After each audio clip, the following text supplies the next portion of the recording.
কাল সংসদে পাশ হয়ে গেল ওয়ান নেশন ওয়ান ইলেকশন এই বিলটি। আমাদের দেশে আলাদা আলাদাভাবে যে ভোটগুলি হয় সেগুলিতে দেশের অনেক অর্থ অপচয় হয়। অবশ্যই সেই সমস্ত অর্থ আমার আপনার মতো জনগণের অর্থ। যেই অর্থ দেশের অন্যান্য উন্নয়নমূলক কাজে লাগানো যেত সেই অর্থ শুধুমাত্র প্রত্যেক বছর ভোট খেলা করে বিপুল পরিমাণ অর্থের অপচয় করা হয়ে থাকে। একটি তথ্যের ভিত্তিতে জানা যাচ্ছে গত বছর লোকসভা নির্বাচনের জন্য সরকারের 60,000 কোটি টাকা খরচ হয়েছে। বিধানসভা নির্বাচনের খরচ কত হয়েছে তা জানা যায়নি, হতে পারে সেটির পরিমাণ হয়তো আরও বেশি। আপনারা বুঝতেই পাচ্ছেন প্রত্যেক বছরই আমাদের দেশে ভোট হয়ে থাকে, আর এর ফলে দেশের একটি বিপুল অংশের অর্থের বিনা প্রয়োজনে অপচয় হয়।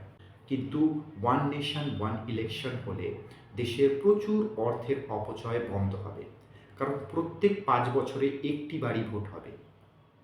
এবারে আপনাদের জানতে হবে এই ওয়ান নেশন ওয়ান ইলেকশন বিলটি আসলে কি। ওয়ান নেশন ওয়ান ইলেকশন এই কথাটি আমাদের দেশে একদম নতুন মনে হলেও বেশিরভাগ উন্নত দেশগুলিতে এই প্রসেসেই দেশের ভোট হয়। কিছুদিন আগে ইউএসের ইলেকশন হয়েছিল, আপনারা জানেন, সেখানে কিন্তু এই প্রসেসেই ভোট হয়েছে। এই প্রসেসটা আসলে কি? এই প্রসেসে প্রত্যেক 5 বছর অন্তর নির্বাচন হবে। এখন যেমন লোকসভা, বিধানসভা এবং পৌরসভার ভোটগুলি আলাদা আলাদাভাবে বছরে হয়ে থাকে, এই সমস্ত ভোটগুলিকে একইবারে করা হবে। অর্থাৎ যারা ভোট দিতে যাবেন তারা 3টি নির্বাচনের প্রার্থীকে একই দিনে ভোট দিতে পারবেন। সেই 3টি নির্বাচনের আলাদা আলাদা প্রার্থী থাকবে।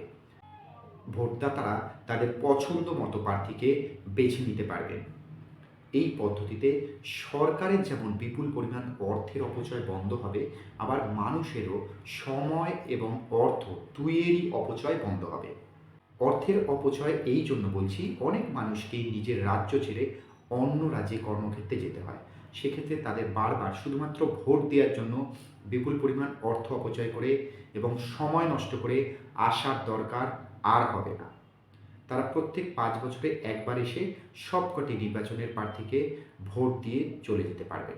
অর্থনীতির দিক থেকে ভারত যেভাবে এগিয়ে চলছে সেই অগ্রগতিকে ধরে রাখার জন্য সরকারের এই ধরনের পদক্ষেপ অবশ্যই একটি ইতিবাচক দিক। আপনাদের কি মতামত তা অবশ্যই কমেন্ট বক্সে জানাতে পারেন। দেখা হচ্ছে পরবর্তী ভিডিওতে। নমস্কার।